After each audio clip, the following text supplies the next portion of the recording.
नमस्कार नीलिमा किचन को आपण मानक अनेक अनेक स्वागत। आज मु आपण मानक सहित शेयर करी सठिक भाग मापरे मालपुआ रेसिपी। तेबे भिडियोटी को स्किप न करी प्रथम शेष पर्यंत देखिबा अनुरोध। चलंतु ना आ डेरी करबानी आरंभ करिबा आज रे मजादार मालपुआ रेसिपी। मालपुआ तैयारी करबा आगर सिराटा को तैयारी करनबा। एठी मु गोटे पैन टे गोटे कप चीनी को आग ढाली नबा। सेई कप रे समान भाव में मापिकी गोटे कप पानी को मध्य ढाली नेबे। देखंतु ढाली नेली। एठी गोटे सुंदर फ्लेवर आसीबा पई दुईटा अळीच को फटै नेली, ताकू मध्य पकै नेली। एबे गैस रे बसै नबा। गैस रे बसै नै जे एबे चीनीटा मेल्ट होबा पर्यंत किछि समय अपेक्षा करिबे। मझिरे मझिरे किंतु एभଳି भाबरे टे गोळै नेबी। एबे देखंतु चीनीटा संपूर्ण मेल्ट हे गलानी।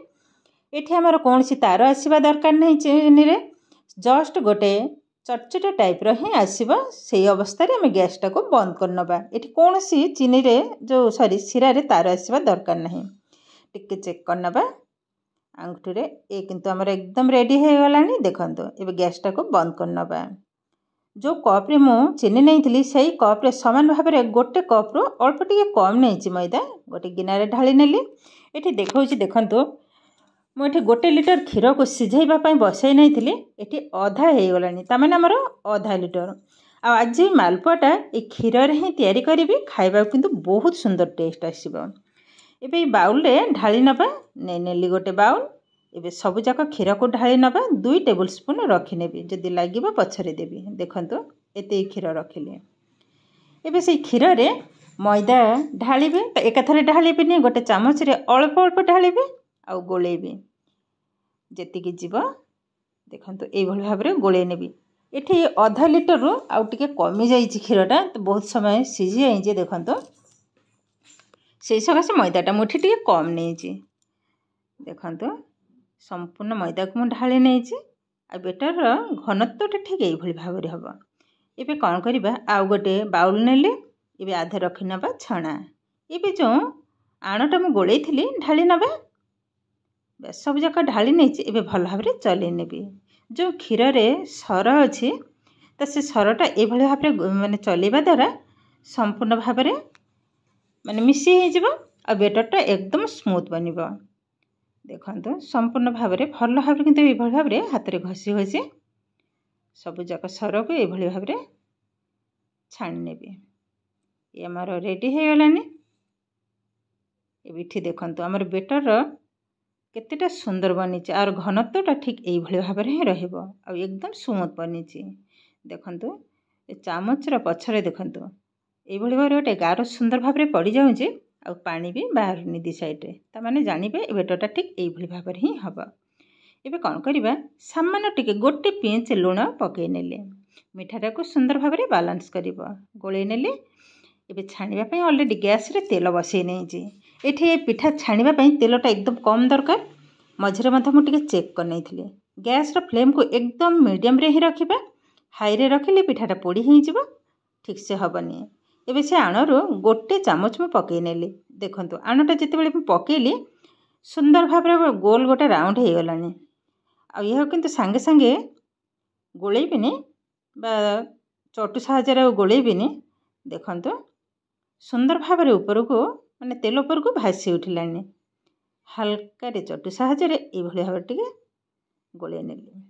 एबे तेल को हल्का रे टिके छिटके नबा। एबे छिटकेबा दरकार नहीं। देखंतु सुंदर भाव रे एकदम जाली जालीदार भी हे गलानी। कलर टिके आसीबा पर्यंत अपेक्षा करिबा। ए देखंतु ए एकदम रेडी हे गलानी। तो आउ गोटे मध्यम छाणीकरी देखौछि। देखंतु समान भाव रे गोटे चामच पकै नेली। एबे कौन करिबा, देखंतु एबे सुंदर भाव रे टिके टिके भी फुटी जो फुलिबा स्टार्ट करलानी। समान भाव रे चटु साहाय्य रे एई भली भाव रे तेल को छिटके नेली। एपटे किंतु सिरा हमर जे ठंडा हेइतला ताकू टिके हल्का गरम कर नेछि।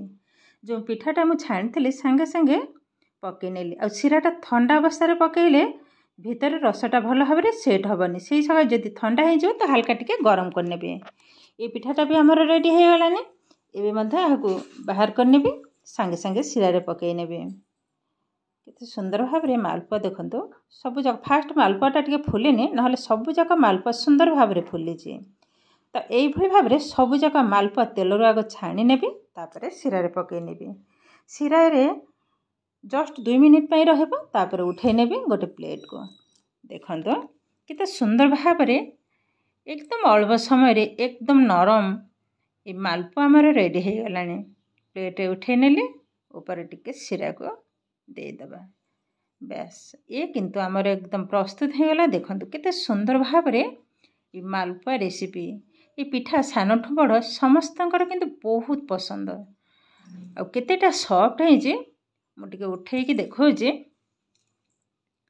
देखो केतेटा नरम बनी मालपुआ आउरी किसी समय सिरारे रखी होता तो जेहेतु आम घरे बेसी मीठा पसंद करती तो मुझे 2 मिनिट पर ही उठे आनी।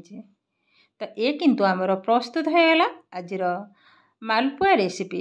आजिर भिडियोटी आपण मानकु केमिति लागिला कमेंट करने को जमा भी भूलें। आउ जदि भिडियोटी भल लगे लाइक करेंगे, आपणकर फ्रेंड्स किंवा रिलेटिव सहित शेयर करेंगे।